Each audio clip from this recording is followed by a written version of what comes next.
નમસ્કાર મિત્રો, આજે અમે નીકળી ગયા છીએ એક શાંત અને પવિત્ર જગ્યા પર।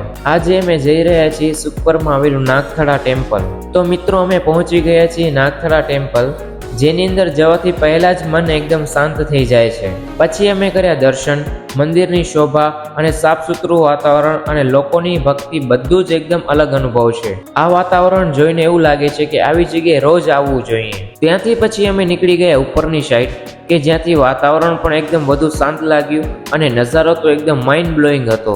આ પગલાના દર્શનથી લાગ્યું કે આ યાત્રા ખરેખર સફળ બની ગઈ। આ જગ્યા માણસને ખાલી આરામ નથી આપતી, પણ શાંતિ, સુકૂન અને એક અલગ જ એનર્જી ફીલ કરાવે છે। અહીંયાનું વાતાવરણ, ભગવાનના પગલા અને ઉપરની શાંત જગ્યા બધું જ મનને એક શાંતિ આપી ગયું। જેને પણ થોડો સમય પોતા માટે જોઈએ, શાંતિની તલાશ હોય, તો આ જગ્યાએ એકવાર આવીને જરૂર જોઈ લેજો। આશા છે કે તમને આ વિડીયો ગમ્યો હશે, તો લાઈક, કમેન્ટ અને શેર કરવાનું ભૂલતા નહીં।